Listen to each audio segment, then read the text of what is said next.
Sukacita yang luar biasa pagi hari ini. Amin. Mari sebelum kita memulai ibadah pagi hari ini, kita tundukkan kepala kita dalam hadirat Tuhan. Mari kita berdoa. Kami bersyukur saat ini kami boleh ada di rumah-Mu Tuhan dengan penuh ucapan syukur. Kami bangga punya Allah yang luar biasa, yang begitu baik Tuhan. Terima kasih ya Bapa, terima kasih. Kami mau naikkan syukur kami karena selama 1 minggu ini Engkau sungguh Allah yang luar biasa bagi kami.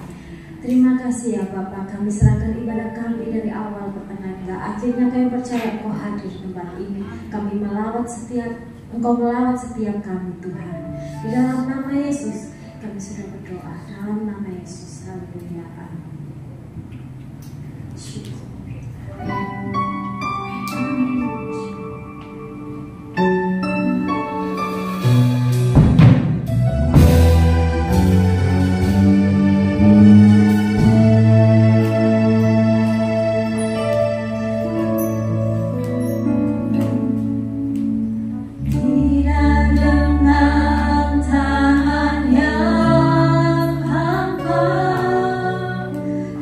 Jangan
bawa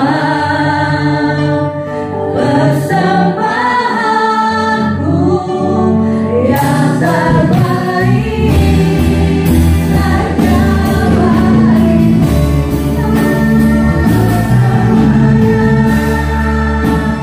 Yang ku miliki semuanya daripadamu, tak ku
hari ini Tuhan. Kami siap mau meninggikan nama-Mu, kami mau mengagungkan nama-Mu di dalam nama Yesus. Haleluya, amin. Percaya kita punya Allah yang dahsyat. Saya bilang Allahku, jemaat bilang dahsyat. Allahku dahsyat. Allahku dahsyat. Dahsyatnya 3 kali. Allahku dahsyat, dahsyat, dahsyat. Mari kita nyanyikan Allahku dahsyat.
Tinggikan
menyaksikan cinta kasih Tuhan yang luar biasa. Izin ya Pak. Hari Minggu sore persiapan saya masak, waktu itu hari Seninnya juga saya ada pesanan untuk nasi kotak. Tiba-tiba tabung gas saya itu bocor. Saya berdiri tapi nggak jauh dari tabung waktu itu sambil motong kentang. Saya bilang sama suami, Pak kayaknya bau gas. Terus suami saya bilang, iya biasanya kalau mau habis agak meluas. Ya sudah saya biarin. Itu posisi nyala memang lagi goreng. Terus kok agak baunya kok malah agak banyak suaranya gitu, kok malah keras gitu. Maksud saya mau tak tindihin sesuatu di atas regulator biar nggak lolos. Saya mendekat mau nindihin pakai batu, langsung api menjalar ke tabungnya. Jadi posisi saya di dekat tabung, kaki saya kena api. Saya bilang suami, Pak tolong Pak, kebakar. Karena kejadian kebakaran yang pertama dulu, jadi di rumah saya sedia pemadam yang kecil. Jadi suami saya ambil itu langsung disemprot apinya, nggak sampai besar. Saya merasa kaki saya panas, langsung lari ke kamar mandi. Saya di keran, air mengalir, tak dinginin di air. Sambil saya tuh, tolong kakiku kan panas. Saya nggak tahu, pokoknya panas gitu. Kenanya seberapa nggak tahu. Saya trauma luka bakar yang di tangan ini. Ini kejadian udah 7 tahun yang lalu, parah, melepuh. Jadi saya takut langsung melepuh kayak di tangan saya. Di kamar mandi, suami udah kebingungan ke apotek cari salep. Gak apa-apa, itu langsung merah kakinya. Aku tak ke apotek cari salep. Saya bilang, iya, aku di kamar mandi Kristo itu. Saya bilang, kenapa? Saya nangis, Tuhan, dalam nama Yesus, gak perlu dalam nama Yesus gitu kan. Sambil di kamar mandi saya sambil jerit, sambil nangis, kepapasan kan kakinya. Terus setelah itu dikasih salep, kelihatan merah, nggak melepuh. Waktu awalnya nggak kelihatan melepuh. Nggak apa-apa. Yang tahunya tuh yang di depan, yang saya kasih salep, karena nggak tahunya yang belakangnya juga kena. Besoknya kok yang belakangnya yang nggak saya kasih salep tuh yang melepuh, karena nggak kerasa saya melepuh sedikit, sejari gini panjang. Saya bersyukur. Suami waktu saya di kamar mandi, saya nggak nyadar ternyata rambut saya juga kebakar sedikit. Loh, rambutmu kebakar? Nggak tahu, kan memang posisi saya dekat di tabungnya waktu mau nunduk gitu, waktu mau kasih sesuatu di regulator. Terus nggak tahu, ya saya bersyukur rambut saya kena muka saya nggak apa-apa. Itu hal kita yang luar biasa. Nanti cantik saya hilang dong. Gitu. Jadi cuman kaki saya sedikit itu aja, cuma sejari gini melepuhnya.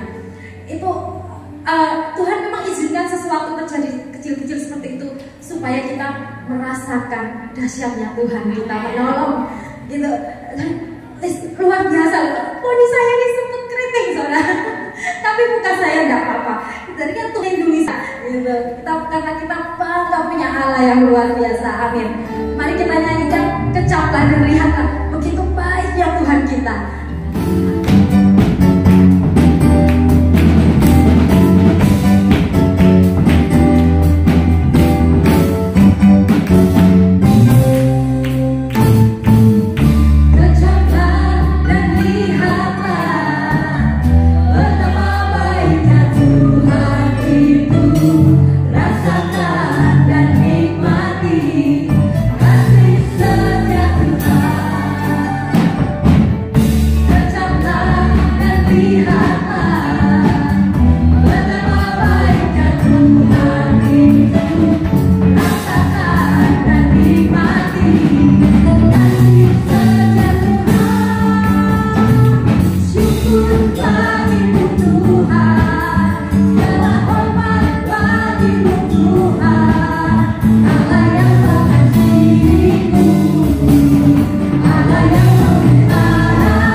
kita persiapkan hati kita.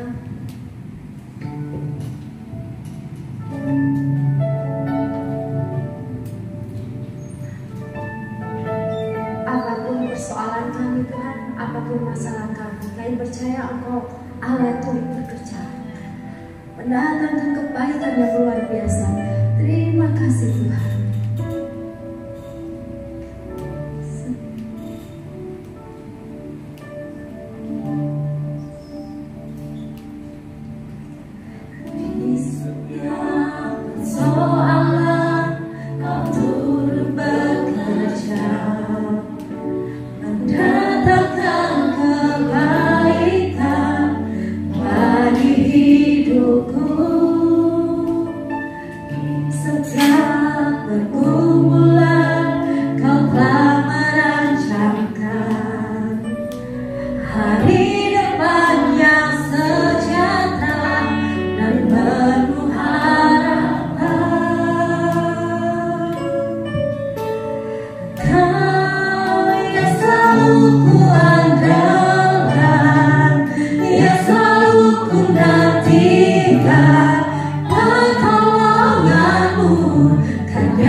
mujizat pasti terjadi. Kami mengucap syukur Tuhan. Kami mau menyerahkan waktu-waktu kami ke depan, beberapa menit ke depan, ke dalam tangan kasih karunia-Mu Tuhan. Kami minta biar kehendak Tuhan saja yang jadi, bukan kuat, bukan gagah kami, tetapi Tuhan taruh perkataan dalam mulut bibir hamba-Mu sehingga kehendak Tuhan saja yang terlaksana. Kami minta di dalam nama Tuhan Yesus, karena iman kami timbul dari pendengaran dari firman Tuhan. Berbicaralah Tuhan, kami siap mendengarkan, dan biarlah setiap hati kami yang ada di tempat ini menjadi tanah yang subur, yang siap ditaburi kebenaran firman Tuhan, sehingga benih firman Tuhan itu boleh menghasilkan buah-buah yang dikehendaki Tuhan. Terima kasih Bapak, kuasai tempat ini, kuasai hati kami. Kami serahkan ke dalam tangan pengasihan-Mu di dalam nama Tuhan Yesus. Haleluya, amin. Puji Tuhan. Jam 9 lewat 45. 8:45. Puji Tuhan. Langsung saja kita buka dari Filipi 1 ayat 21 sampai ayat 22. Memang usia itu nggak bisa membohong. Sekarang mata itu sakit banget kalau lihat tulisan kecil. Kayaknya kurang vitaminku. Filipi 1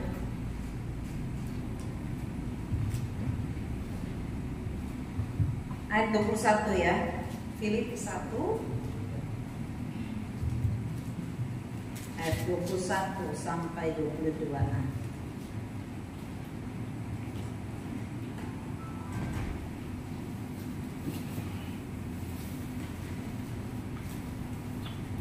Saya akan bacakan. Karena bagiku hidup adalah Kristus dan mati adalah keuntungan. 22a. Tetapi jika aku harus hidup di dunia ini, itu berarti bagiku bekerja memberi buah. Bapak Ibu Saudara terkasih, kita tahu di sini bahwa hidup kita ini dari siapa? Dari Tuhan. Jadi kalau dari Tuhan artinya seperti lagu suka-sukanya Tuhan. Kalau firman Tuhan bilang, karena bagiku hidup adalah Kristus dan mati adalah keuntungan, tetapi jika aku harus hidup di dunia ini, itu berarti bagiku bekerja memberi buah. Mari kita buka dalam Matius 21 ayat 18 sampai 19.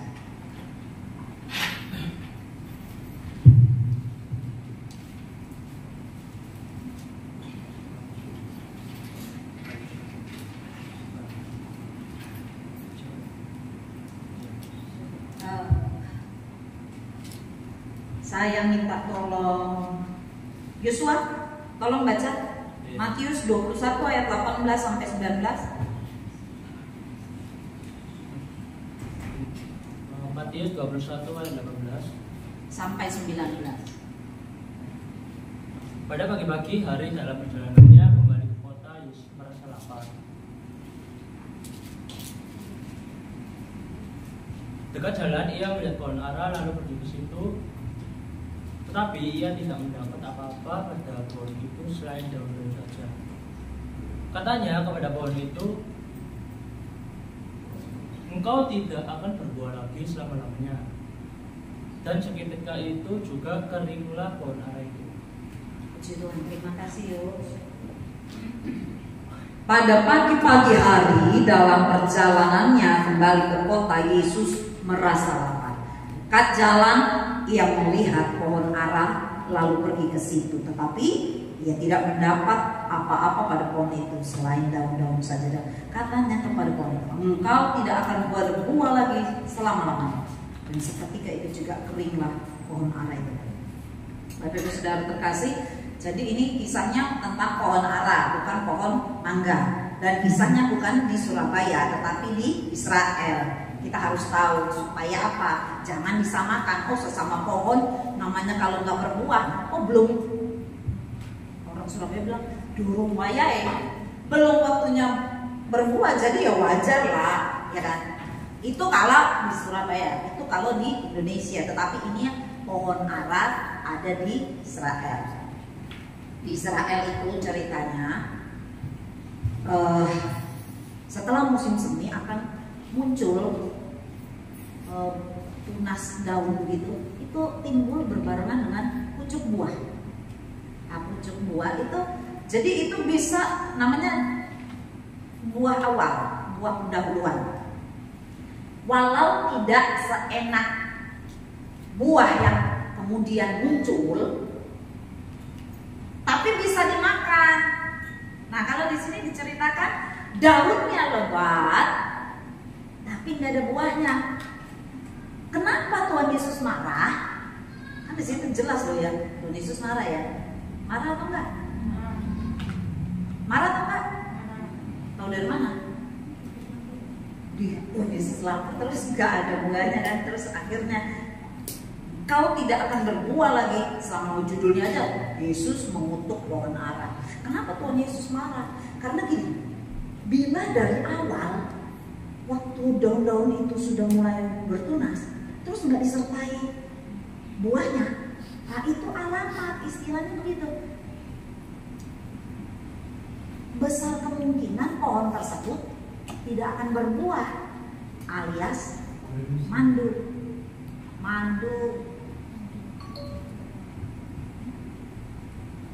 Itu sebabnya Tuhan Yesus marah. Jadi dia nggak akan berbuah selamanya.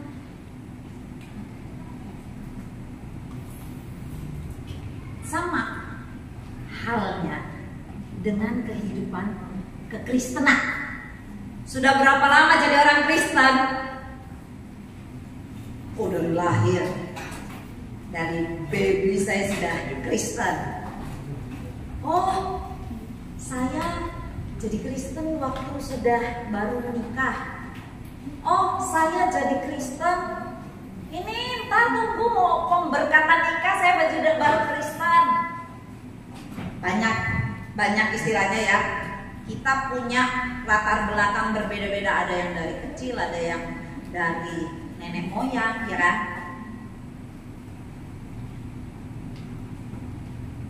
Bila kekristenan kita digambarkan seperti pohon yang berdaun lebat. Kelihatannya bagus nggak sih kalau pohon itu daunnya banyak banget, rindang banget, bagus lah. Pohon yang kelihatannya daunnya lebat tuh sejuk di mata, tetapi ternyata tidak. Kalau nggak ada buahnya, nggak ada manfaatnya, nggak ada manfaatnya.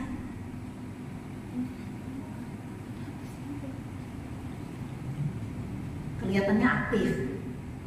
Kita tuh hari Minggu semua pada datang. Setiap hari Minggu, nggak cuma hari Minggu, ada ibadah kauda, ibadah tengah minggu atau itu apa awal setiap 1 bulan sekali. Awal datang, Jumat datang,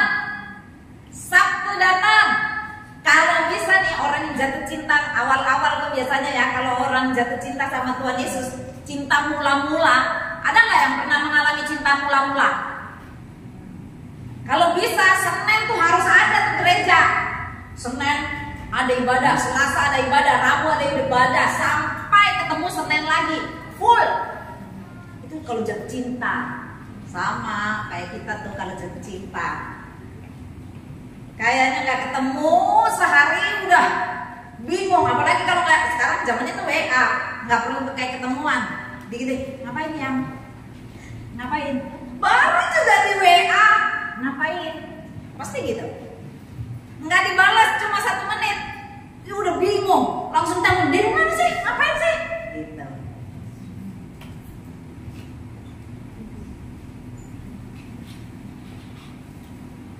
Kelihatannya aktif, berdaun lebat.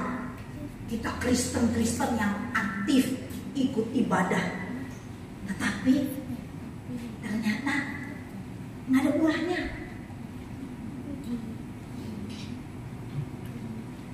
Jangan salah. Matius 7 ayat 22. Matius 7 ayat 22 itu bilang kayak begini.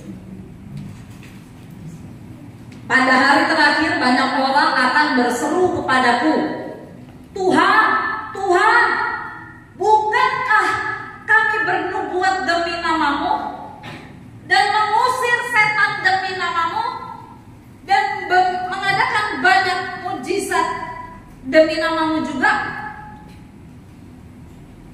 Dibalas Tuhan Yesus apa?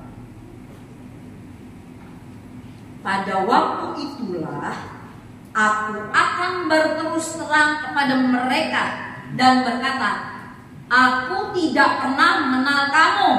Enyahlah daripadaku, kamu sekalian pembuat kejahatan. Jangan salah ya. Ayat firman Tuhan kalau sudah ditulis itu pasti kejadian. Jangan bilang itu cuma sekedar fiksi. Jangan bilang bahwa itu cuma komik yang bisa dibaca.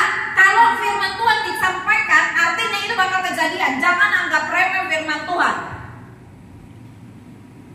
Kalau memang Tuhan sudah bilang begitu, akan ada kejadian bahwa orang yang rajin ke gereja, Tuhan bilang, bahkan orang yang bisa usir setan dalam nama Yesus, orang yang bisa bernubuat dalam nama Yesus,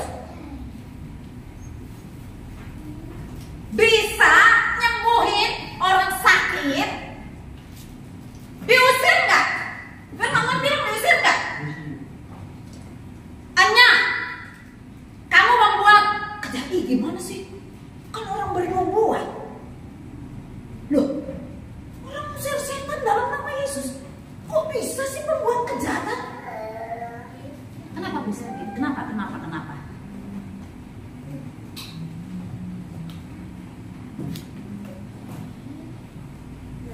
Ada loh di ayat 23. Enyahlah daripadaku kamu sekalian pembuat kejahatan. Jawabannya Matius 7 ayat 21. Matius 7 ayat 21. Bukan setiap orang yang berseru kepada Tuhan, Tuhan. Enggak cuma orang-orang yang berteriak-teriak, Tuhan, Tuhan, akan masuk dalam kerajaan sorga. Melainkan siapa? Yang masuk kerajaan sorga siapa? Dia yang melakukan, jangan liatin saya, lihat itu ayatnya. Matius 7 ayat 21. Melainkan dia yang melakukan kehendak Bapakku yang di sorga. Jangan main-main jadi ya. Mentang-mentang aku sudah bisa bernubuat, aku musir setan, aku tuh berdoa buat rumah, aku bisa musir setan. Jangan gede kepala,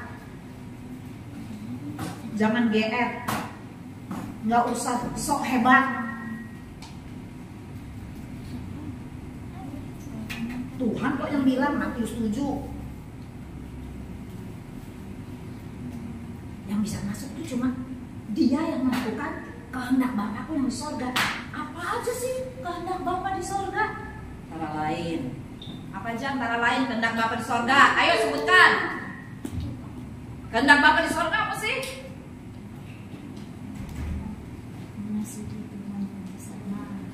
Kalau Ibu Gembala yang jawab, jangan, enggak ini ya. Kalau Ibu Gembala sih, sudahlah. Ya nggak apa-apa yang Google ya. Siapa yang bisa jawab apa yang melakukan kehendak Bapa di sorga itu apa? Mengasihi segenap hati. Mengasihi. Terus emang kalau melakukan kehendak Bapa cuma itu? Apalagi? Mencintai siapa? Mencintai istri. Yang lain. Apa yo? Lakukan kehendaknya. Nggak jelas. Ngomong yang tegas. Lakukan kehendaknya. Lah iya, jadi ini tadi ditanya melakukan kehendaknya itu apa? Melakukan 9 waro. Melakukan 9 waro. Oke lah, puji Tuhan. Pernah nggak disuruh mengampuni? Itu kehendak siapa? Nah terus kok nggak dijawab? Wah, Alkitabnya beda ya? Lupa. Mengampuni, mengasihi. Sebutkan ya, kalau bisa ditulis ya, besok dilaporin kepada Bapak. Jadi jangan GR, jangan GR gede mongso ya, gede mongso ya. Jangan merasa hebat, jangan sok kehebatan kalau kamu bisa usir setan dalam nama Yesus. Tuhan bilang, nyah, pembuat kejahatan. Siapa pembuat kejahatan? Matius tadi, Matius berapa? 7:21. Yang tidak melakukan kehendak Bapakku itulah pelaku kejahatan. Saya dan Anda bila tidak melakukan firman Tuhan adalah pelaku, bukan cuma berzina, bukan cuma mencuri, bukan cuma membunuh, tetapi ketika tidak melakukan kehendak Bapa, saya dan Bapak Ibu, saudara semua adalah pelaku kejahatan. Ngeri loh, ngeri. Jangan anggap enteng. Firman Tuhan kalau tertulis kejadian benar-benar kejadian. Kenapa Tuhan mau kita berbuah? Yang pertama, karena Tuhan mau agar kita dapat mengerjakan amanat agung. Amanat agung itu buat siapa sih? Buat Bapak Gembala, Ibu Gembala, atau khusus pengerja di gereja? Amanat agung buat siapa? Sebutkan ayatnya di mana? 28 ayat 19. Ayat yang sekolah dulu, stop dulu ya. Amanat agung di mana? Bacakan ayo. Matius 28 ayat 19 sampai 20. Saya minta Jojo berdiri dengan gagah, bacakan yang lantang. Matius 28 ayat 19 sampai 20. Tahu nggak amanat agung di mana? Itu tadi Matius 28 ayat 19 dan 20. Ayo dibacakan berdiri dengan gagah.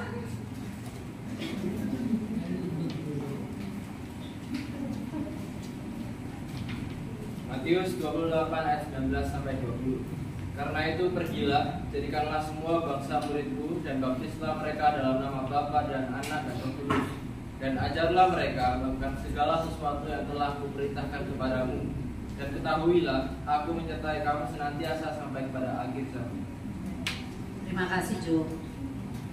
Silakan duduk. Karena itu pergilah, jadikanlah semua bangsa muridku.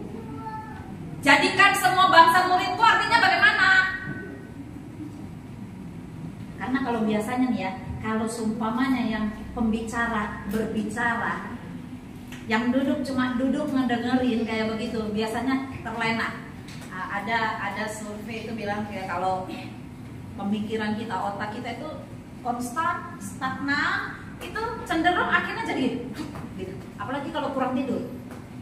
Cenderung kayak begitu kerjanya otak kalau seumpamanya konstan, nggak diajak interaksi, bakalan jadi ngantuk. Jadi kalau jadikan semua bangsa muridku artinya kabarkan Injil, sehingga mereka yang mendengar Injil menerima Yesus sebagai juru selamat. Tadi pertanyaannya apa? Kenapa Tuhan mau kita berbuah?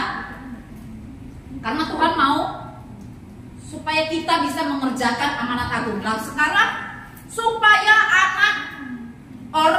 supaya orang bisa terima Tuhan Yesus. Lah, yang cerita tentang firman ini hidupnya amburadul, nggak ada buahnya. Dia cuma keren-kerenan aja tuh, datang aja ke gereja tiap minggu setor muka sama ibu gembala supaya nggak ditanya, kenapa sih hari minggu nggak datang, kenapa? Halo Michelle, saya Dewi. Dewi misalnya. Kamu sudah terima Tuhan Yesus belum? Bilang dulu belum. Gimana sih? Belum dong. Aku mau cerita, cuma Tuhan Yesus itu satu-satunya juru selamat kita. Ingat, karena cuma melalui Tuhan Yesus baru kita bisa sampai kepada Bapa di surga. Jadi nggak sih? Jawab enggak? Jadi kurangnya ya, kurang. Sudah pernah ke gereja? Ajak ke gereja itu hari Minggu yuk. Enggak, gimana sih? Gini, kamu tahu Tuhan Yesus itu juru selamat. Kenapa nggak tahu? Kenapa? Saya bilang, karena kamu nggak percaya Tuhan itu baik loh. Kan firman Tuhan bilang gini, bahwa cuma lewat Tuhan Yesus aja kita bisa sampai kepada Bapa di surga. Terus Kan kakak sendiri gitu. kayak begitu bagaimana? Nggak sesuai kehendak Tuhan. Kamu berani-beraninya bicara kita. Terima kasih Tuhan. Kurang meyakinkan nih. Harusnya Yesti ya, saya salah panggil. Cuma kan kalau wanita nanti ya Islam. Ya gitu ya.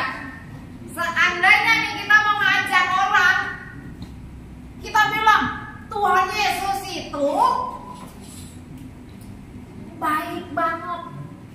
Tuhan Yesus itu Maha Kudus.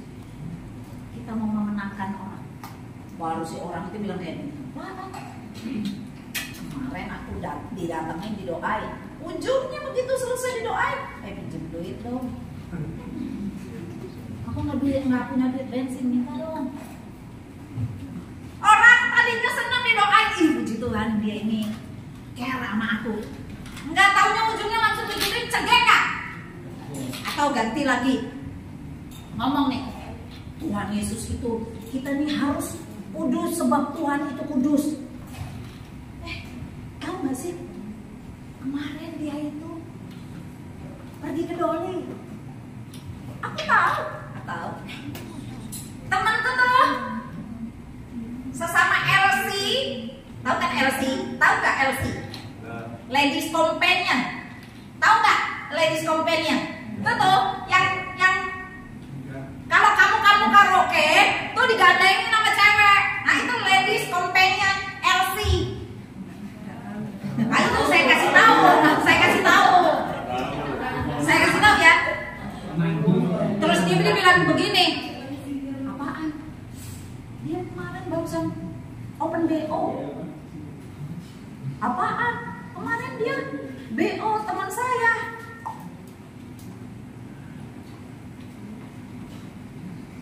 Bisa dibayangin nggak? Orang bapak itu mau ngajak jiwa, ketahuan belangnya.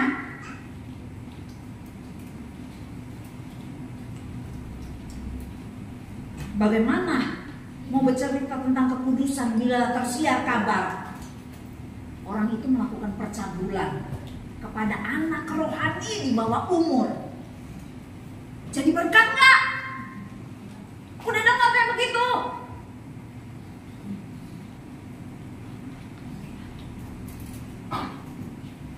Hidup kita nggak jadi saksi, jadinya batu sandungan, nggak menghidupi firman Tuhan, bukan pelaku-pelaku firman Tuhan. Beneran emang cuma ke gereja doang, tapi hidupnya orang Kristen ya memang begitu, nyolongan, suka nipu. Gila banget. Tuh orang Kristen loh, namanya aja Yohanes, namanya Matius, Markus, Lukas, Yohanes, Kisah Rasul. Oh nggak ada nama Kisah Rasul. Jadi batu sandungan.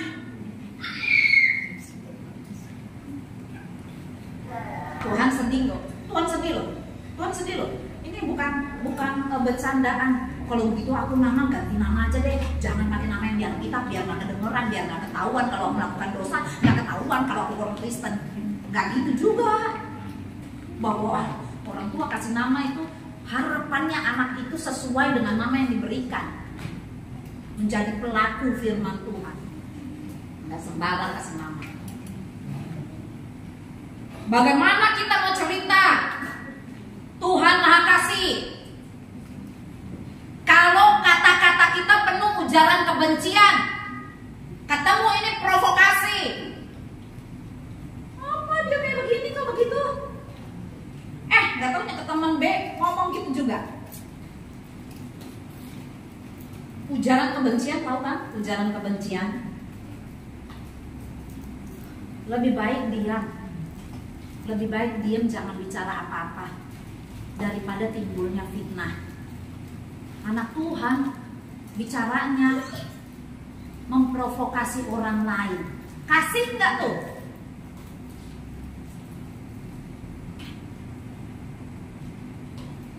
Rasul Paulus bilang dalam 1 Korintus 9 ayat 26. Saya boleh minta tolong lihat. Saya minta yang muda-muda saja supaya satset gitu ya. 1 Korintus 9 ayat 26-27.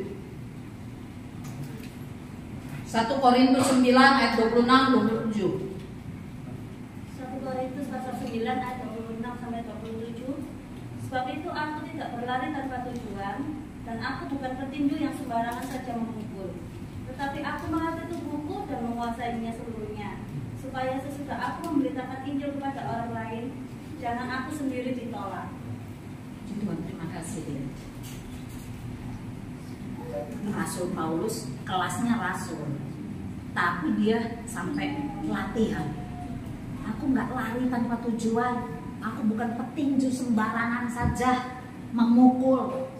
Aku latih tubuhku, aku kuasai seluruhnya.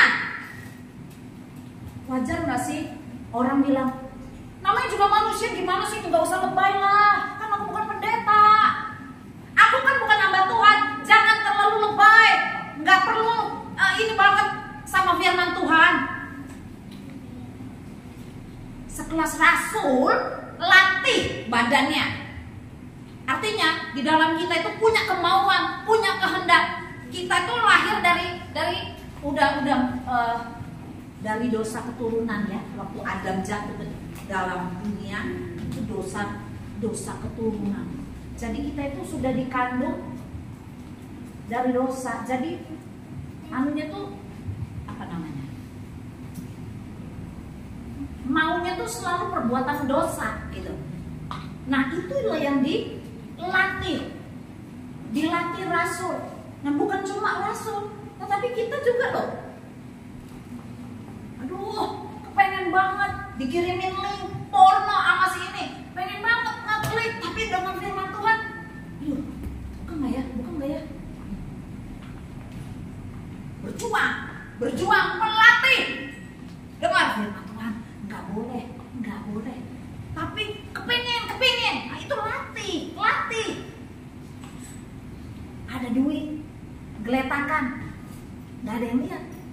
katanya siapa, Bang Napi kan, kejahatan timbul dari kesempatan, iya nggak? Tadinya nggak punya pikiran, tapi ada kesempatan, sikat black. Nggak kepikiran, langsung ambil. Latih tangan, pengendalian diri. Ingat firman Tuhan. Oh iya, kemarin khotbahnya apa ya? Tahu, lupa. Ingatnya sih cuma ngakak aja.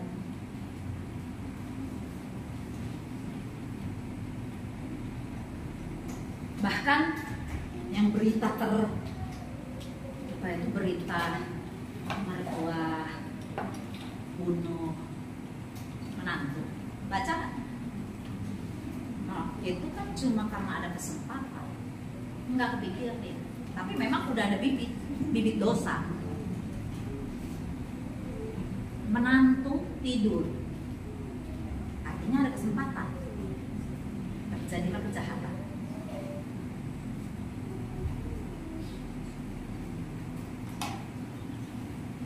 Apalagi nih, mayoritas nih yang muda nih, mayoritas muda.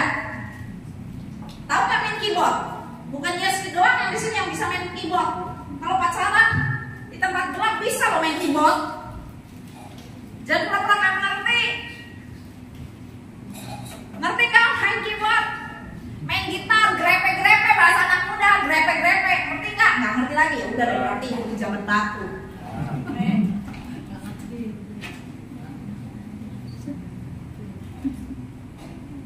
Perbuatan berbicara lebih kuat dari omongan. Status, aku mengasihi Tuhan. Apa tuh ayat-ayat Alkitab tuh sering diposting di status, aku begini, firman Tuhan, postingan. Tetapi kelakuannya, apaan ayat-ayat, nipu. Kan malu dong. Nama Tuhan dibikin malu loh. Postingan ayat, kelakuan, acur.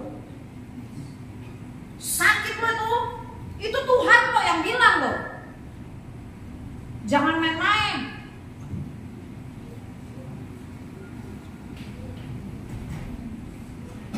Dunia nggak butuh teori. Dunia itu cuma butuh bukti. Kenapa Tuhan mau kita berbuat? Supaya kesaksian kita penuh kuasa. Karena orang tahu, aku tahu dia hidupnya kayak apa. Aku angkat tangan. Dia jaga keputusan. Aku angkat tangan. Jadi waktu dia ngomong, iya betul.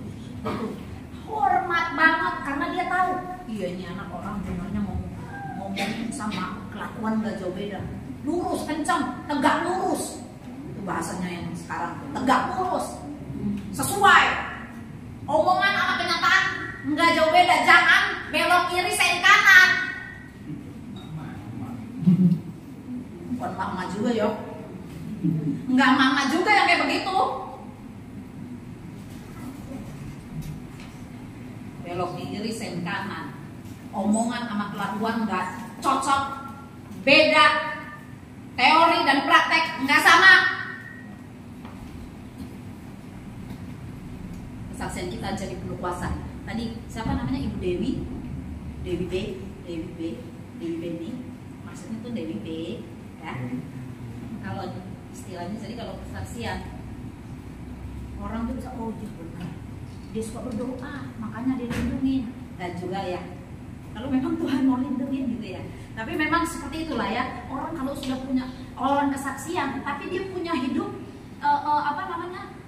orang tahu kesaksian bisa berkuasa. Jadi nggak kayak sen kiri belok kanan. Orang nggak malas, dengarnya malas. Ngomong apaan sih? Nggak cocok. Ngomong firman, kelakuan, pidana.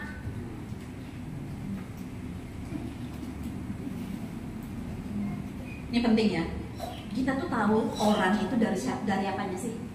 Kita mau tahu orang itu benar-benaran itu dari perbuatannya.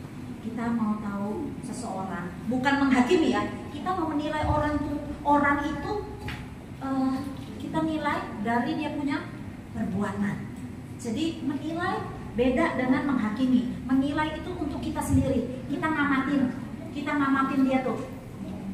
Kita ngamatin. Penny. Nggak kita nggak ngomong. Kalau menghakimi itu kadang disampaikan tuh, dirasain. Menghakimi, satu. Menipu. Menghakimi. Kalau menilai itu cuma dalam hati buat bahan kita.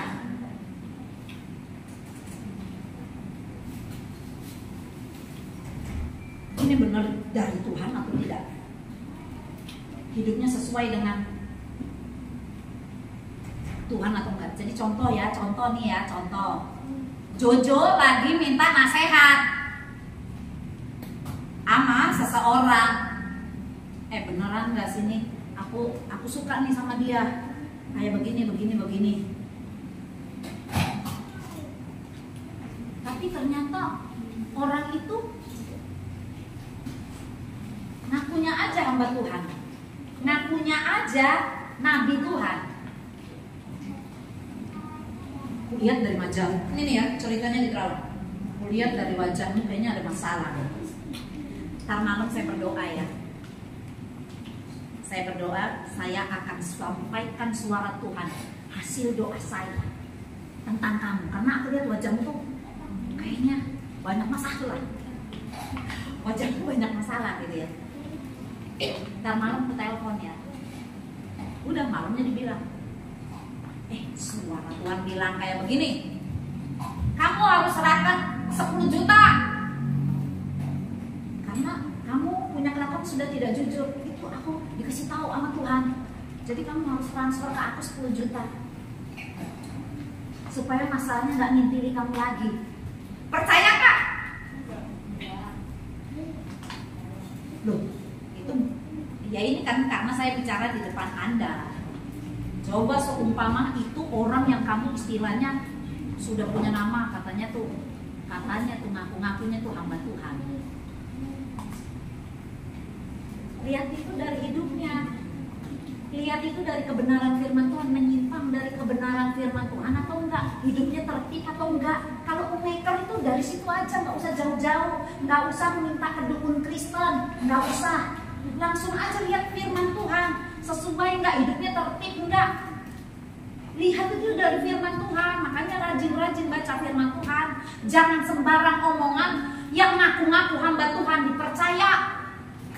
Kalau punya catatan, punya rekam jejak, itu tuh sekarang pokoknya marak tuh, rekam jejaknya nggak baik, kamu telan mentah-mentah karena dia bilang itu katanya hamba Tuhan, nabi Tuhan, bisa mendengar suara Tuhan. Kita semua ini bisa dengar suara Tuhan, bukan lewat audible. Ada yang memang audible. Tahu nggak suara Tuhan itu dari mana? Ini loh suara Tuhan. Ini loh suara Tuhan. Firman adalah Tuhan sendiri. Tuhan nggak mungkin jauh-jauh bicara menyimpang dari firman Tuhan.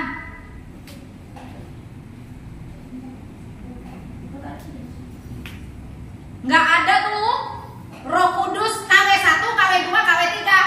Roh Kudus yang ada di dirinya hamba Tuhan besar sama Roh Kudus yang ada di jemaat yang paling kecil yang nggak punya duit, itu KW1, KW2 enggak. Roh Kudusnya sama. Percaya enggak? Ada Roh Kudus KW1, KW2. Terus kenapa kok aku harus didoakan sama hamba Tuhan itu baru aku sembuh?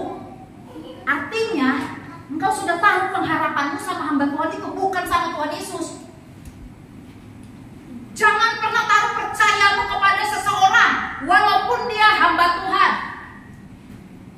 Beda kalau memang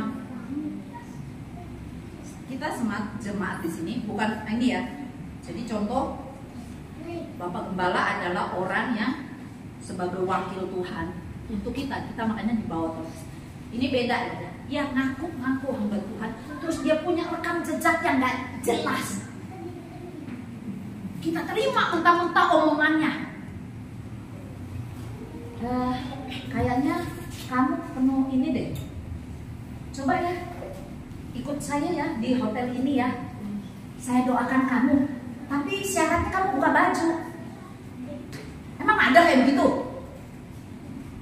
Jangan mentang-mentang Dia hamba Tuhan, ikutin aja omongannya. Itu loh maksudnya. Nggak ada hamba Tuhan ngaku-ngaku terus suruh ke kamar, hotel. Aku akan mendoakan kamu, kamu buka baju. Semua yang dari Tuhan, puji, itu dari Tuhan mendatangkan damai sejahtera dan sukacita. Tuhan gak pernah bikin kita merinding, gak damai sejahtera, ketakutan, terintimidasi. Itu bukan dari Tuhan. Masa sih saya disuruh nyerahin 10 juta? Masa sih saya harus buka baju berduaan sama dia? Masa sih? Gak ada tuh, gak ada. Jadi makanya harus banyak berdoa. Baca firman Tuhan harus bareng ya. Jangan berdoa tanpa firman, jangan baca firman Tuhan tanpa berdoa. Harus seimbang supaya apa? Jangan sampai yang katanya Roh Kudus nggak taunya ternyata disusupin setan. Bisa setan menjadi malaikat terang, berubah wujud, maksudnya menyerupai malaikat terang. Bisa. Jangan terkecoh, jangan terkecoh, jangan mau dikibuli. Harus pintar, cerdik seperti ular. Depannya tulus seperti merpati, ya, cerdiknya seperti ular. Banyak baca firman Tuhan, banyak berdoa supaya nggak dikadarin sama orang oknum yang ngakunya hamba Tuhan. Saya, Bapak Ibu Saudara, punya Roh Kudus yang sama. Tuhan Yesus mati di kayu salib itu merobek tabir.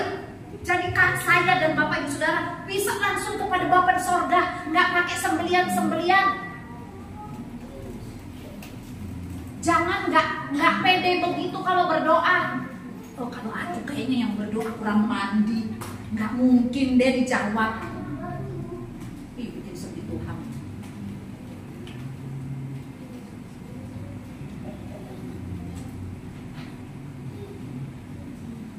Percayalah, dari Tuhan senantiasa mendatangkan damai sejahtera dan sukacita, tidak mendatangkan kegelisahan, ketakutan. Kalau ada seperti itu, dipastikan itu bukan dari Tuhan. Karena dari Tuhan tidak menyimpang dari kebenaran firman Tuhan. Jadi bijak-bijak ya, minta nasihat, jangan sembarang dengar itu hamba Tuhan. Bisa dengar suara Tuhan. Jangan jadi bodoh. Dengar firman Tuhan. Belajar firman Tuhan. Jangan telan bulat-bulat omongan saya. Pelajari sesuai nggak dengan firman Tuhan. Yes, tolong yes. Bacain yes. Roma 2 ayat 1. Roma 2 ayat 1, tolong yes baca. Roma 2 ayat 1. Hukuman Allah atas semua orang. Karena itu, hai manusia, siapapun juga engkau yang menghakimi orang lain, engkau sendiri tidak bebas dari salah. Sebab dalam menghakimi orang lain, engkau menghakimi dirimu sendiri, karena engkau yang menghakimi orang lain melakukan hal-hal yang sama. Jadi, terima kasih yes. Silakan duduk. Roma 2 ayat 1 jelas. Tadi kan menilai ya, menilai itu sebagai bahan pertimbangan kita nih, benar nggak dia dari Tuhan. Kalau menghakimi itu kita langsung judgement, kita langsung menghakimi, menipu, sombong, langsung muncul, udah langsung disuarain, nah itu menghakimi. Tapi kita nggak perlu bingung sama kelakuannya orang. Kita fokus sama urusan kita sendiri. Jangan sibuk sama urusannya orang. Dia tuh lagi firman Tuhan ngomong aja sendiri. Nggak perlu, nggak usah dihakimi. Itu urusannya sama Tuhan. Lihat diri kita aja. Kuman di seberang mata kelihatan, balok di depan mata nggak kelihatan. Ngomongin orang gede, kenceng, kesalahan sendiri nggak dirasa. Itu menghakimi. Bedanya tadi menilai dan menghakimi. Kita fokus pada kekurangan kita, kita perbaiki di hadapan Tuhan.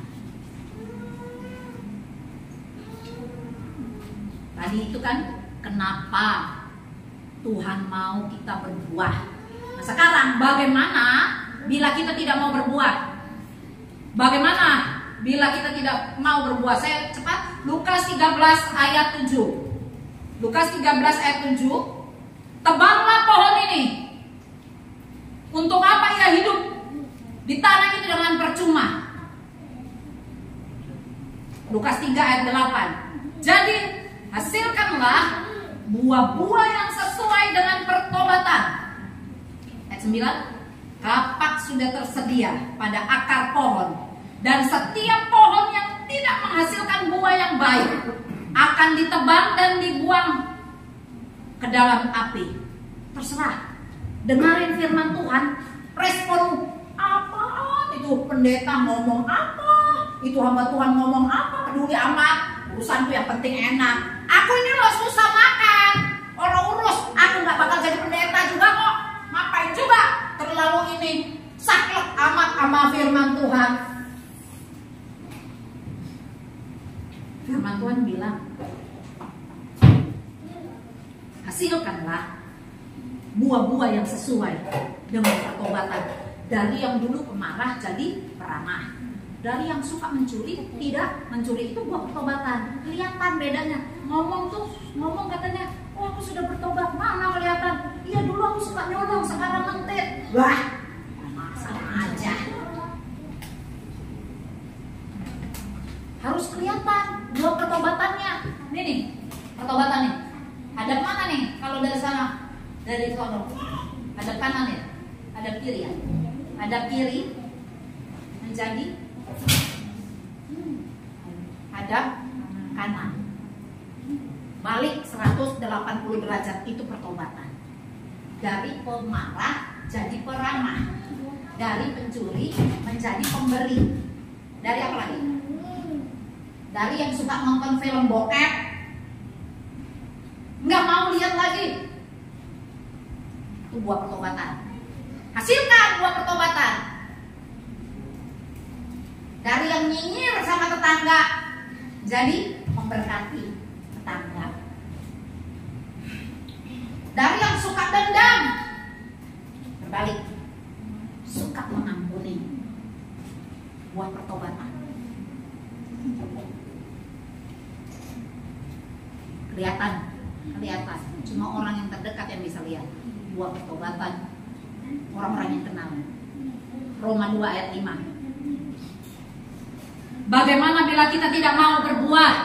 Roma 2 ayat 5. Tetapi oleh kekerasan hatimu yang tidak mau bertobat, engkau menimbun murka atas dirimu sendiri pada hari waktu mana murka dan hukuman Allah yang adil akan dinyatakan.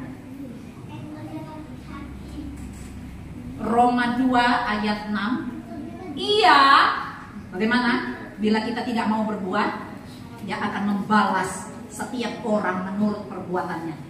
Ayat yang ke-7, yaitu hidup kekal kepada mereka yang dengan tekun berbuat baik, mencari kemuliaan, kehormatan, dan ketidakbinasaan. Walaupun gak ada yang muji, kamu sudah mendoakan mama, mendoakan papa. Gak ada yang tahu perbuatan baikmu. Gak ada yang dengar. Kamu sudah mendoakan musuhmu. Gak ada yang tahu. Tapi Tuhan lihat. Dari tempat yang tersembunyi Tuhan lihat. Kamu melepaskan pengampunan kepada Simon yang membenceng. Oh, mungkin gitu ya. Doanya kan kayak gitu. Tuhan, aku ini ketemu ngeliat ketok mukanya, aku cengkel Tuhan. Tapi tadi firman Tuhan bilang aku harus mengampuni. Tuhan, aku tidak bisa. Tapi aku mau. Bisa sama tidak mau dengan tidak mau berbeda. Mau sama bisa itu berbeda. Yang penting mau. Aku mau melakukan firman Tuhan. Beda kalau aku nggak bisa Tuhan. Aku nggak mau, ya kan? Kalau kita mau, tapi kita nggak bisa, nanti Tuhan yang mampukan. bisa Tuhan. Aku gak bisa Tuhan, sakit sekali. Aku udah ingat perbuatan dia yang menyakitkan. Kayak apa sih perbuatan yang menyakitkan tuh? Bayangin Tuhan, aku udah ngejajanin dia sampai jutaan. Nggak taunya dia bisa jalan lain sama cewek lain Tuhan. Sakitnya di mana? Tapi aku mau melakukan yang Tuhan minta, mengampuni. Aku mau. Nanti Tuhan yang mampukan. Tetapi murka dan geram kepada mereka yang mencari kepentingan sendiri, yang tidak taat pada kebenaran, melainkan taat pada kelaliman. Kalau nggak salah kemarin di grup itu Bapak Gembala share tentang itu ya, tentang kepentingan diri sendiri. Nggak peduli orang lain. Udah susah Tuhan, lapor yang penting orang lain. Aku tuh sok pusing sakno aku Tuhan. Aku udah urus orang lain. Tapi firman Tuhan bilang loh, murka dan geram kepada mereka yang mencari kepentingan sendiri, tidak taat kepada kebenaran. Bebas, respon kita bebas.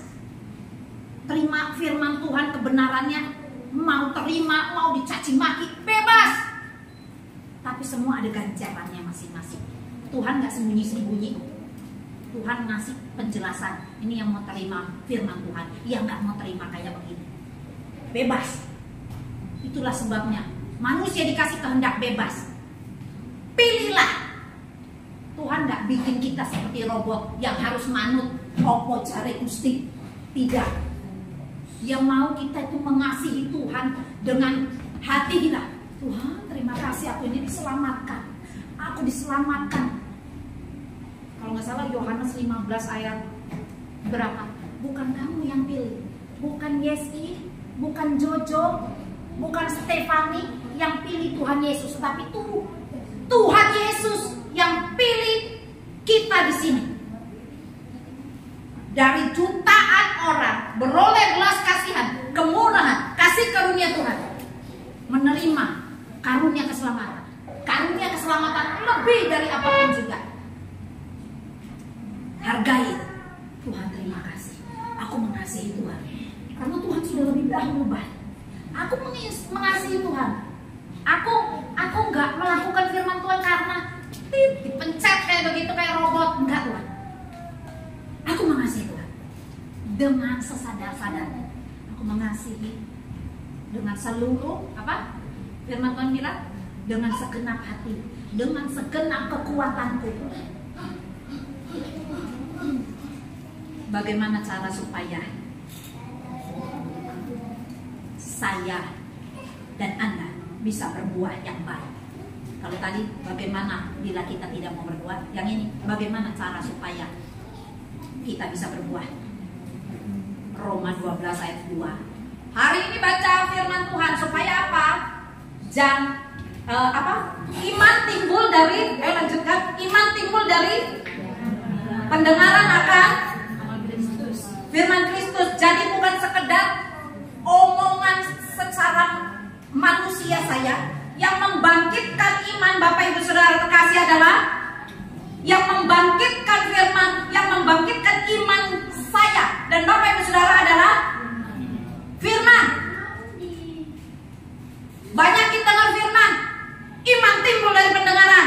Pendengaran akan firman Kristus, bukan sekedar dari omongan saya yang gak jelas tanpa dasar firman Tuhan. Gak usah didengarin, dengarkan saja firman Tuhan. Itu yang bisa bangkitkan iman kita. Omongan saya secara manusia nggak ada apa-apa, nggak ada tercatat di sini. Dengarin firman Tuhan, itu yang bangun iman kita.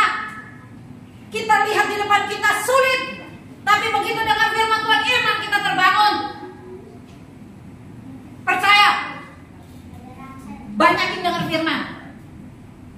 Roma 12 ayat 2. Saya membacanya langsung, berubahlah oleh pembaharuan budimu. Bagaimana cara supaya kita bisa berbuah yang baik? Berubahlah oleh pembaharuan budimu sehingga kamu dapat membedakan manakah kehendak Allah, apa yang baik, yang berkenan kepada Allah, dan yang sempurna.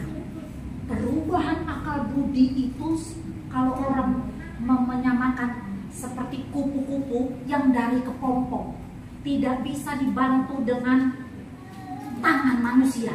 Itu alamiah. Ulat yang kayak monster, ketika dia bermetamorfosis menjadi kepompong, nggak boleh digunting, karena kalau digunting dia bisa jadi monster. Tetapi dia bisa keluar sendiri secara alami dan menjadi kupu-kupu. Itulah maksudnya berubah oleh pembaharuan budi. Pembaharuan budi, kita lahir nggak tahu, kita lahir dari background keluarga yang bagaimana, dibesarkan dengan pemahaman yang salah mungkin. Tetapi ketika kita mendengarkan firman Tuhan, pembaharuan terjadi. Itu bukan instan, tetapi terjadi satu proses. Terjadi satu proses yang akan menghasilkan buah. Jadi buah itu hasil dari proses hubungan dengan Tuhan. Ketika kita bertemu, namanya proses. Jangan lari menghindar. Ingat prosesnya Ayub. Satu hari dari orang kaya dilucuti jadi orang paling miskin. Seanak-anaknya, istrinya meninggalkan. Apa proses kita yang kita hadapi saat ini? Kita nggak mau. Aku nggak mau punya bapak kayak dia. Taunya marah-marah. Aku nggak mau. Aku nggak suka Tuhan punya bapak kayak begitu. Aku dendam sama papaku. Aku nggak mau. Kita lari. Kita sangkali papa kita. Lari dari proses dan kita tidak menghasilkan buah.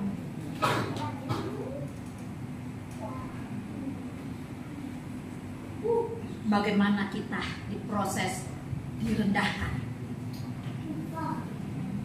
supaya kita tidak sombong.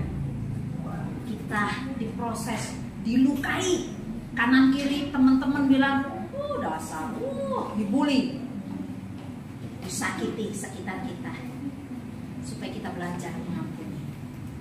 Banyak macam proses, saya nggak tahu proses apa yang kita hadapi masing-masing. Saya nggak tahu. Yang saya tahu prosesnya saya tahu. Saya nggak tahu proses Bapak Ibu Saudara. Saya nggak pernah datang ke rumah orang. Si Penny lagi ngapain sih? Lagi menghadapi masalah kan? Nggak pernah saya. Saya nggak pernah datang ke rumah orang untuk cari tahu masalah orang. Nggak pernah. Bila bagaimana kita diizinkan tidak memiliki apa-apa, bagaimana sikap hati kita? Kita tidak dianggap, nggak dituongno ambek orang, karena kita nggak punya harta.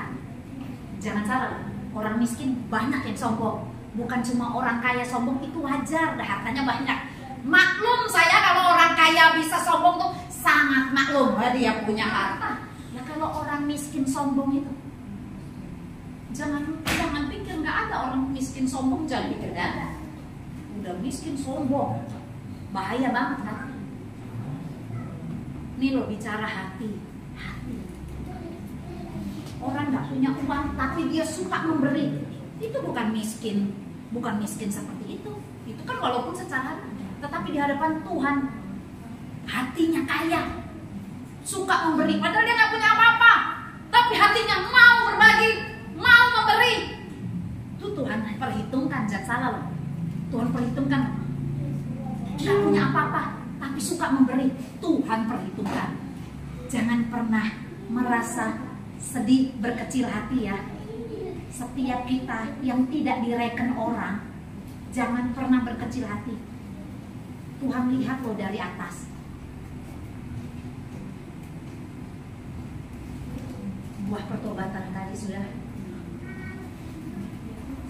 Jadi hasilkanlah buah-buah supaya Tuhan disukakan, dimuliakan. Kasih, sukacita, damai sejahtera, kesabaran, kemurahan, kebaikan, kesetiaan, kelemah lembutan, dan penguasaan diri. Itu semua dihasilkan bukan instan. Nggak ada yang instan. Semua berproses. Dari mana? Hari ini, dari hari ini. Respon kita bagaimana? Ngedengerin firman Tuhan. Jangan ditunda. Ntar deh, kalau sudah mau mati aja deh. Kalau sudah peot nih, udah sampai aku mau Tuhan, mau melayani Tuhan. Kasep, kata Tuhan. Kasep. Mumpung masih muda, sabar. Layani Tuhan dengan kasih. Jangan sudah menggek-menggek. Aku mau melayani Tuhan. Sudah nggak bisa jalan, harus soro-soro orang banyak nolongin. Jalan, iya aku mau melayani Tuhan. Telat. Walaupun Tuhan nggak pernah bilang telat. Responi Tuhan, responi firman Tuhan dari sekarang, jangan tunda. Saya selesai, saya serahkan kepada Bapak Gembala. Shalom. Ya, biarlah firman Tuhan yang ditaburkan oleh hambanya tidak terlalu demikian aja. Memang hidup adalah pilihan, kita punya kehendak bebas, kita punya willingness, kita punya pikiran, perasaan, kita punya yang diberi Tuhan, yaitu respon bagaimana kita menyikapi sesuatu. Apakah kita mau dibentuk ataukah kita mau mengeraskan hati kita. Kalau kita payu dikatakan siapa yang bertelinga hendaklah ia dengar. Ya, biarlah kita bukan menjadi pohon ara yang dikutuk oleh Tuhan, tapi biarlah kita menjadi satu pohon kehidupan yang orang lain punya, bisa merasakan kehadiran kita. Amin. Saya sudah mulai musik ke depan. Secara kasat mata, seakan-akan Tuhan jauh, seakan-akan Tuhan tidak menolong, seakan-akan kita mana Tuhan pertolonganmu. Tapi biarlah kita tetap punya pilihan, kita tetap menetapkan hati kita, menetapkan keputusan kita. Kita mau hidup bagimu. Aku hidup ya Tuhan, inilah komitmen kami Tuhan. Hatiku tetap, apapun persoalanmu, apapun kondisimu, tidak ada yang bisa memisahkan kita dari kasih Kristus. Seperti yang Rasul Paulus katakan, sehingga selama ku hidup bagimu. Ku hidup bagimu, karena ku tetap memandangmu. Dunia tak bisa menjauhkanku dari kasih. Katakan selama ku hidup.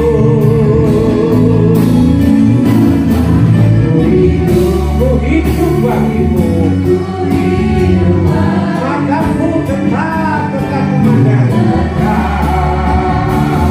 tetap memandangmu. Dunia tak bisa menjauhkanku dari kasih. Dunia tidak akan pernah menggoyahkan iman kita. Dunia tak bisa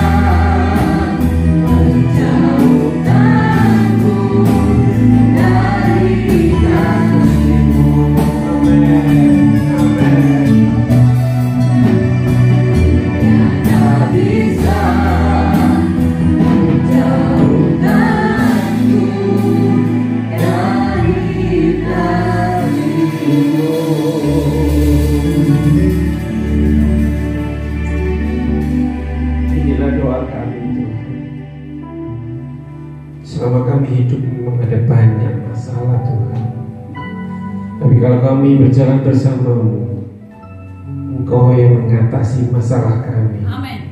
Engkau lebih dari apapun juga. Amen. Engkau besar, Engkau dahsyat.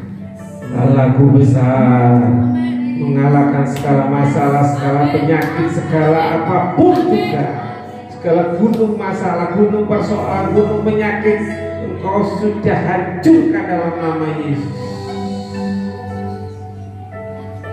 Tuhan, biarlah telinga kami tidak hanya mendengar firman-Mu dan berlalu,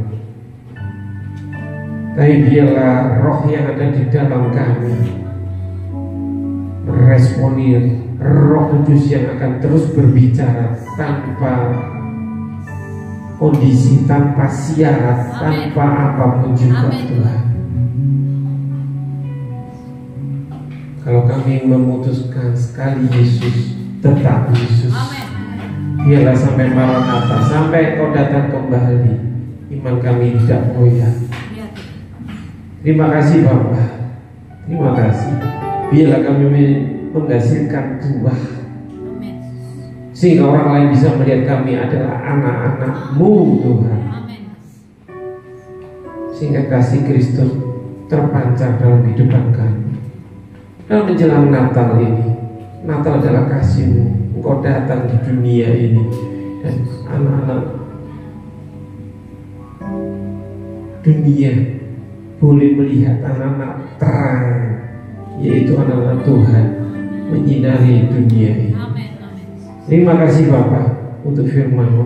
Berkati hamba-Mu, berkati dengan firman-Mu terus dalam kehidupannya, supaya kasih Kristus ada terpancar. Oh, berkati keluarga kecil bahagia, kasih-Mu terus, anugerah-Mu terus tercurah. Oh, yang memberkati hamba-Mu serta anak-anak-Mu juga untuk Tuhan.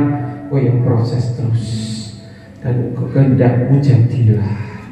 Anugerah-Mu yang terbesar ada di dalam keluarga ini, sehingga orang akan melihat Yesus itu baik. Dan kami semua Tuhan, tanpa terkecuali, boleh menyatakan kasih-Mu. Kami orang-orang pilihan, kami pohon kehidupan yang menghasilkan buah, dan buahnya itu tetap sampai Maranatha. Terima kasih Bapa. Terpujilah nama-Mu, terpujilah nama-Mu Roh Kudus yang mengutarakan dalam hati kami firman. Dalam nama Yesus kami berdoa, mengucap syukur, haleluya, amin.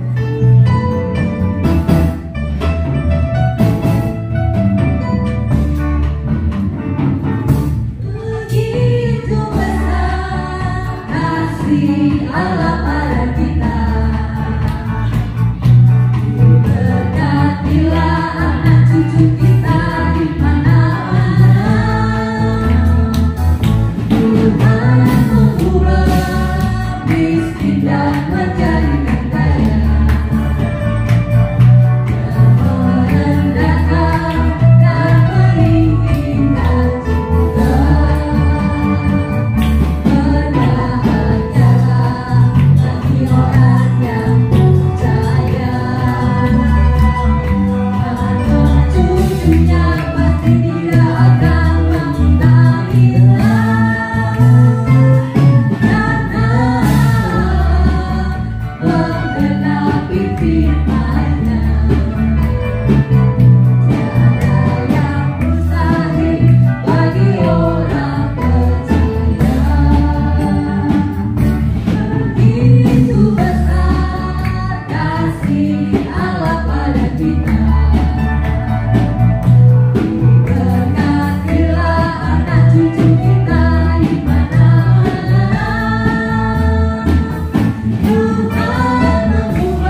tidak pernah salah menjatuhkan pilihan. Kami menyembah Allah yang benar, Allah Yehuwa-Jireh yang memberikan segala sesuatu, Allah yang tahu kebutuhan anak-anaknya. Terima kasih Bapak untuk ibadah pada pagi hari ini. Kami boleh dengan segala keberadaan kami boleh memuji kebesaran-Mu, kami boleh menyembah, kami boleh mendengar isi hati-Mu. Terima kasih Bapak. Di antara sekian miliar manusia kami boleh diberi kesempatan anugerah yang daripada Tuhan memberkati setiap hamba-Mu, anak-anak sudah ambil bagian, yang sudah mempersiapkan segala untuk ibadah. Tuhan yang memberkati berlipat-lipat ganda, tangan-tangan sudah mempersembahkan. Tuhan yang memberkati kembali, nyatakan kuasa-Mu Tuhan. Kami percaya Engkau baik untuk kami semua orang-orang yang percaya. Berkati anak sekolah minggu, berkati pemuda remaja, berkati yang dewasa, lanjut usia sekalipun Engkau yang menggendong. Terima kasih Bapak, terima kasih. Terpujilah Allah. Kami berdoa untuk persiapan Natal, kami berdoa untuk panitia, Engkau yang mengikat dengan tali kasih-Mu, sehingga kami tidak berikan kesempatan untuk si iblis untuk mengintimidasi satu dengan yang lain, karena semua untuk kemuliaan nama-Mu. Dan kami boleh memberikan yang terbaik, kami boleh memberikan bagian kami untuk Engkau sebagai kado persembahan ulang tahun-Mu Tuhan, terutama untuk tubuh kami, sehingga Engkau boleh pergunakan untuk kami boleh menyembah, kami boleh persembahkan yang terbaik untuk Engkau Tuhan. Terima kasih Bapak, berkati Indonesia, berkati pemilu yang akan datang, berkati pemimpin yang terpilih Tuhan, dengan segala gonjang ganjing, dengan segala apapun yang direncanakan, tapi kehendak-Mu yang terjadi. Terima kasih Bapak, memberkati keamanan kota Surabaya, dijauhkan dari orang jahat, sehingga kami boleh tetap beribadah dengan aman dan nyaman. Berdoa untuk Ibu Gembala Tuhan, untuk pemulihannya. Kami terus percaya mujizat-Mu terjadi. Engkau yang menemukan jaringan Tuhan, Engkau yang menemukan sehingga itu luka menjadi tertutup kembali dalam nama Yesus, dalam nama Yesus. Dan kalau kami menjerit, kami mengangkat tangan kami, Engkau yang turun tangan dalam nama Yesus. Oleh bilur-bilur-Mu berarti kuatkan, Engkau menyembuhkan, sehingga boleh menyambut Natal ini dengan segala penuh sukacita bersama seluruh jemaat. Terima kasih. Kami terus berdoa juga untuk pembicara, biarlah membawakan firman-Mu sesuai dengan kehendak-Mu. Para panitia yang akan mulai mendekor, Tuhan beri kekuatan khusus, sukacita dan sejahtera yang daripada-Mu juga. Terima kasih Bapa, terpujilah nama-Mu, terpujilah nama-Mu. Kiranya berkat dari Allah Bapa di surga, dalam anaknya Tunggal Tuhan Yesus Kristus, serta persekutuan Roh Kudus, kiranya memberkati, menyertai, melindungi, menyembuhkan setiap jemaat yang percaya mulai saat ini sampai merata. Tuhan Yesus akan kembali. Dalam nama Yesus kami berdoa, ucap syukur, haleluya, amin.